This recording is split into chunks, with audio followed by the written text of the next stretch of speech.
I'm here with a very special guest today, Josh Lips. So I'm excited to having that conversation. But all of this is a continuation of what we've been working on in the last 28 days. And this is week number 4. And before we get started today, I just want to make sure that everyone is aware of what we've been assigned over these last 4 weeks. And that is getting out there and getting that mile in. And then once you get the mile in and making your time, when we're trying to work for 4 miles per hour, then we want to get to 20 minutes of walking, surpassing that as much as to 45 minutes of walking. And remember, it's always about the consistency in what you're doing, the type of exercise that we're doing, and really taking into consideration where you are in finding your fit. Today is a fun day for us today because this individual is a former Marine. He is a personality. He is a fitness expert. If you can imagine this, he taught in the Marines combat water safety as, working underwater, I guess, in swimming. And then his degree is in fire science technology. And actually, you were a firefighter at one time or working in the field, working on that. You were an athlete coming up as an expert wrestler throughout your school years. And now you've been 17 years as a professional trainer, which is just absolutely fabulous. And you have 7 different certifications. And you also are a certified EMT, emergency medical technician. And I guess that's because just in case you work somebody out too far. Right. Yeah. But I think that's fabulous. And it's great to have you, Josh. Welcome. Hey, thanks, Dennis. Thanks for having me on. And looking forward to helping some people out today. Great, great. And I want everybody to know, Josh works me out a couple times a week, and I have been committed to his programs over the last several, I guess, going on 2 years, 3 years now. It's been a while. But tell me something, Josh, working with so many people and so many people in their specific goals, what are the most, prioritize things that people go after when they come to see you? Yeah, so it really boils down to 3 categories. We've got the majority of people are either looking for weight loss, health and fitness, just general health and fitness, or a sports specific goal in mind. And then when they come to me, they're at the point where, they're ready. They come to the realization that they need help, and sometimes that's hard for people to ask for help because a lot of us want to do it on our own. But we've got to step back and realize sometimes doing it on our own doesn't always work. So, and reaching out, most professional athletes like yourself have multiple coaches or have multiple coaches. So it's important for people to reach out for that extra assistance. I was thinking about why was it that I began working with personal trainers myself? And it was first, just as you said, thought that I could do it on my own. I have a background in it. But what I couldn't get was the, intensity and duration and that push. But let me ask you something. What kinds of commitment levels are your clients coming in these days? So the accountability and the extra push is huge. So that's a big point. But the commitment level is always really high when people get started. And then I notice after 3 to 4 weeks, people start to trail off. So old habits start to kind of resurface. And that's where we as fitness professionals step in to kind of keep people accountable. So it's very important to have that extra appointment each week, to keep people moving forward. Well, that would be a huge question I would have, because working with entrepreneurs and working with people that have their own businesses, especially the startup ones, it's always tough to keep them engaged. So how do you keep them engaged to keep coming back with the kind of excitement or enthusiasm that you look for to get a great workout? Well, when we get started, I always do a fitness assessment, right? I want to see where somebody's strength level is, and then I'm going to set goals for them. So that's step 1. As we move forward, I usually recommend at least a 12 to 16 week period to really, so a person can experience muscular endurance, cardiovascular endurance, change eating habits. But we do weekly weigh-ins. I'll set a goal, like as far as push-ups or planks. We'll hold a plank or a wall set, and so that way the person can see themselves improving. Also outside of the gym, there's a lot of time outside of the gym. So just hold it, they encourage them to hold themselves accountable to get out there and do a mile and maybe set a time frame like you have, walk a mile 12 minutes and run a mile 10 minutes or whatever it may be. But pre-planning meals, visualize your goal, and reinforce that on a weekly basis. You mentioned the goals, and you said that you assign them. Is it a co-op type of thing for the goal setting, or are your clients just looking to be told what to do? Well, it's really up to the individual. I have a lot of clients that have been with me for years, and really they come, they want the appointment and they want the extra push. And it really boils down to that, it takes the guesswork out of it for them. So they know they can show up. They don't have to worry about how much weight they should lift or what kind of combinations of workout that they're doing. So that's part of it. Yeah. And then some people, it really depends on the individual and what their goals are, whether it's they want to build muscle or if they want to trim down and lose weight, or just become a little, be able to play with the kids a little easier out in the yard. So that's a huge point. We have talked about this, the different types of training, whether it be strength or stability. And now with so many baby boomers and traditionalists still vital and active, I think stability is one of the big areas that people are very much concerned about. Sure. How does that relate, stability and core? Is there a relationship there? Yeah, definitely. Everything starts, with the balance. All human movement starts here in the core. Mm-hmm. So when I start with someone, we want to make sure that they have good balance first and proper core strength, so we can advance them into a little bit more intense exercise. But how the body responds to resistance is basically, it's called the overcompensation principle. Mm-hmm. So when we break down the muscle, or when we tax the heart and lungs when we're going for a walk or a run, your heart's a muscle also. So it's going to be taxed, and the body's response is to meet the demands of that stress. So overcompensation principle states whatever stress is applied to the body is going to react and meet the demands of that stress. So same thing with weight training. If we're working on muscles, we're creating micro trauma to the muscle. It breaks it down. So then the body is going to go into, hey, I need to prep for this. This guy's beating me up every day or every other day, and I need to be ready for the next workout. So that's how the muscles become toned. They're going to start to firm up. You'll feel it, and you'll notice that your muscles are getting toned up. And also the heart and lungs, you're creating more oxygen intake by expanding lungs, doing cardiovascular. So it's amazing how the body responds to the activity, and the consistency of that is so important, because your body's always in the ready state. That's how we get in shape, basically: cardiovascular endurance, muscular endurance. The bad news is, it takes as little as 10 days to 2 weeks for the body to start to regress. Ooh. So the consistency is key, So we could sit on the couch for 2 weeks, and then you feel those muscles start to soften up a little bit.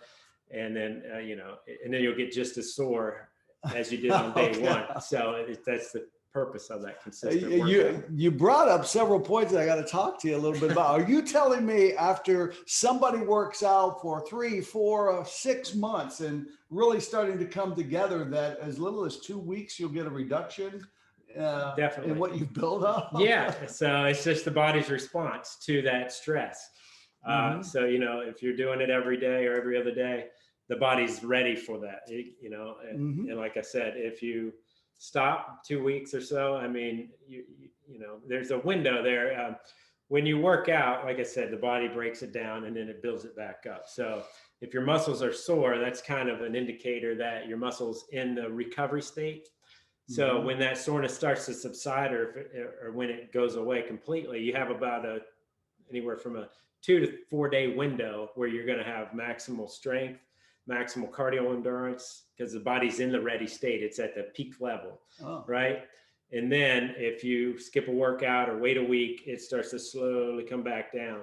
All right. And then you hit it again and your body has to be, it's going to be shocked again, and then it has to start to that whole recovery process again. So we want to takes longer. Keep ourselves in this ready mode almost. Exactly, right. Yeah. Now, I have met a lot of my friends around the workouts or walking at the park or whatever, and the soreness is an issue with many of them. Sure. Should a person lay off when they're sore from a workout? What should they do? It depends on the intensity of the soreness. You know, how sore are you?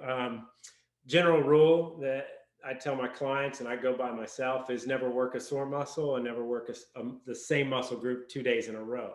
Now, that means that if you have a high volume workout and your legs are so sore, you're really tender, you have a hard time sitting down, you wouldn't want to do legs again tomorrow, right? But if there's a hint of soreness there, it'd be fine to do a walk or a bike. And actually the blood flow and the circulation getting into those muscles will actually help increase the recovery time. I know in my career, after one of our professional football games on Sunday, which is like being in a car wreck multiple times. Yeah, imagine. The first thing we did the following day was get out, exercise as far as stretching, and then a jog, and really just getting that blood flowing, which really helped everything. Definitely. And that's when we got the treatment and things like that. Now, you also mentioned the time after you train. What was the term you used about micro something? Micro trauma. Micro trauma. Now, and listen, I don't know bad, all these things. Believe me, the muscle fibers that are being. How important is it? How important is it that after a workout that we get some good protein and nutrition in? And is there a time limit after the workout that you would recommend? Yeah, definitely. Nutrition is so important. So before the workout, pre-workout's important, post-workout is important also. So if you're going to do something high intensity, think about what am I going to do for the next 3 hours? If you know you're going to do something that's pretty intense, I would have a full meal. 2.5, 3 hours before, with some good carbs and protein to fuel the workout. Now, right after a workout, when your muscles are depleted, your muscles are depleted of the glucose, so the glycogen level, the blood sugar levels are low. So it's actually, that's called the magic hour, right after the workout. They give you magic hour. So it's recommended, believe it or not, to have a 4-to-1 ratio of carbs to protein right after the workout, within an hour. And so they say chocolate milk is a great post-workout, because 1 cup of milk has, let's say you're doing skim milk, is I think it's 13 or 14 grams of lactose, which is sugar, and then you got about 8 grams of protein. Right. Throw a little chocolate syrup in there, and that bumps it up to 20. Okay. So 20 and 5, right? 4-to-1 ratio. But anyway, what that does, the sugar that you're taking in, whether it's chocolate milk or just, it should be limited, by the way, to about 100 to 150 calories. So you don't want to go make crazy. Sure everybody knows that, which is a perfect time for me to say your TLS nutrition shake has a great combination. Exactly right. Of carbs to protein. Yeah, essential. So that is great. And then you throw some fruit in there. Yep. Like maybe a banana or something that gives you a little bit of the sugars.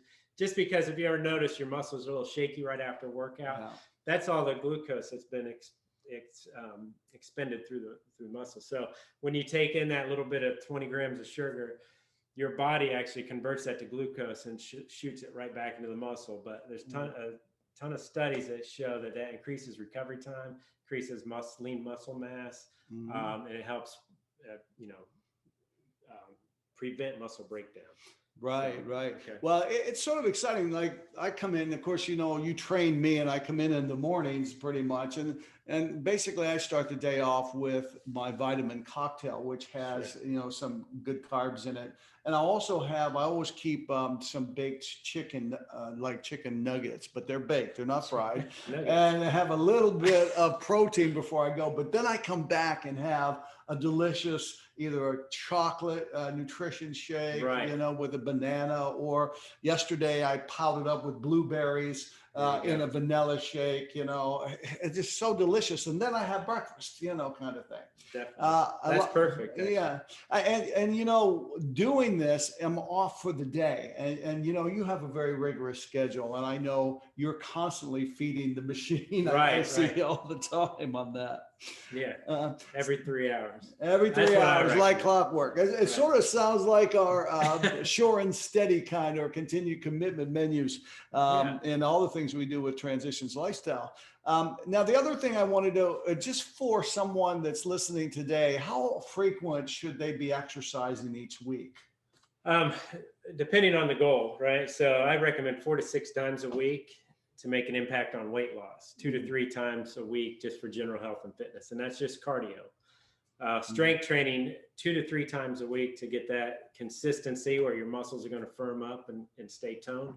And then, if it's an athlete, I'd go, 4 to 6, up to 6 days a week for lifting, depending on that. But just by walking, I've the shoot for 5 days a week, 30 minutes, 20 to 30 minutes.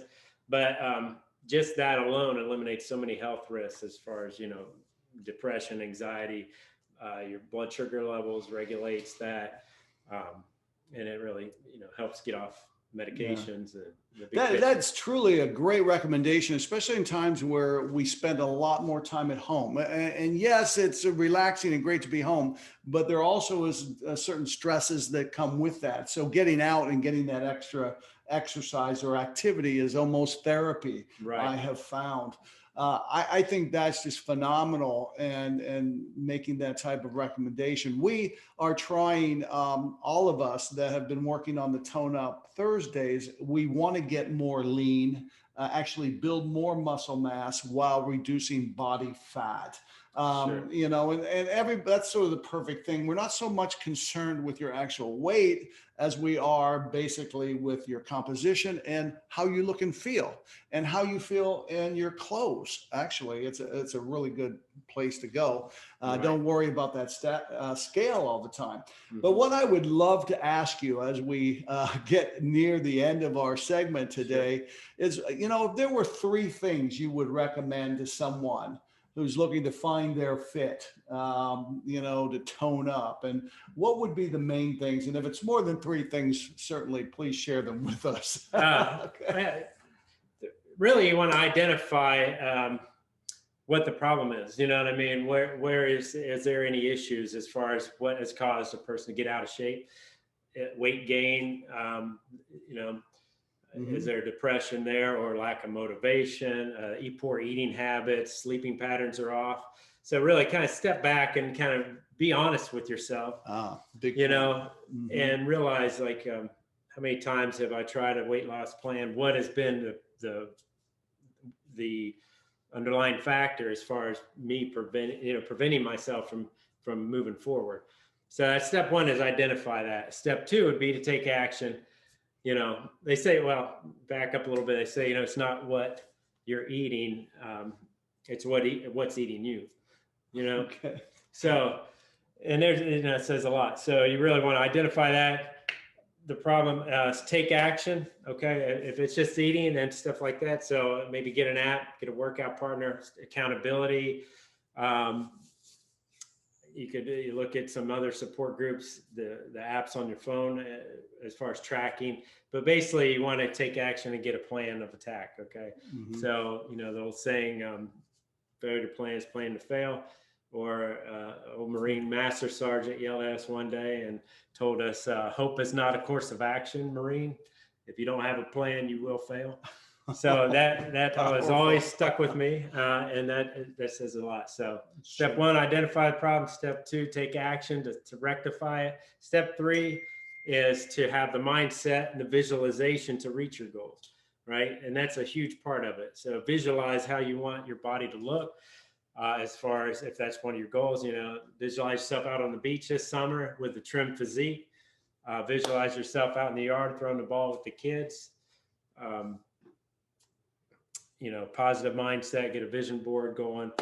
Self-care is a big part of it. Make sure you have a proper, meal planning and eating the right foods, hydration, all those basic things, but by doing all those things, it's going to help build up the self-confidence is really what we're looking for, to create motivation. And that's going to propel you into reaching your goals. So. That's fabulous, Josh. I really want to thank you for your time today. And everybody, I would like to make a strong recommendation. I'm going to just say, if you're having a hard time getting started, it's a good idea to buddy up with someone who also wants to get started, and also consider a personal trainer, a personal fitness coach, if you will. And how, in your experience, the duration, how long for someone, that wants to have a personal trainer, how long would be a minimum to carry that relationship? I always recommend a 12-week period, if not 16 weeks. Really, it takes about 12 weeks. It takes 12 weeks really to experience changes in the body as far as muscular endurance, cardiovascular endurance, changes of eating habits, and just building up that self-confidence, that self-esteem to move forward. So that's really 3 months time frame. So, and 1 to 3 pounds a week is what I recommend somebody to lose, safely. And you do that with a combination. I think you've covered this in previous videos, food planning, cardiovascular, resistance training, which means anything that stresses the muscles. But it's just having a daily, affirmation, daily plan, and scheduling your workouts, scheduling the time to take care of yourself. Because really nowadays, our health is so important, especially with the pandemic. And now is the time to really prioritize our health. We get too caught up and prioritize our job or work life more than our health and body. So right. Well, that's great, Josh. Thank you very much. And just to conclude the show today, I just want to make a strong recommendation. The things that we spoke about today are also combined in the Transitions lifestyle. What we're looking at with talking about finding your fit or Tone Up Thursday is really incorporating activity along with good food choices and living a healthy lifestyle to maximize your abilities to attack the day. This is all about you. I hope this information has been helpful. Josh, former Marine, thank you for your service. Thanks for having it's me. always good to have you. Can't wait till the next time we get together. He does push hard, but the bottom line is there's great rewards in doing that. Have a great day, everyone, and we will see you in a week or so. Yes, all right. Take care. Bye.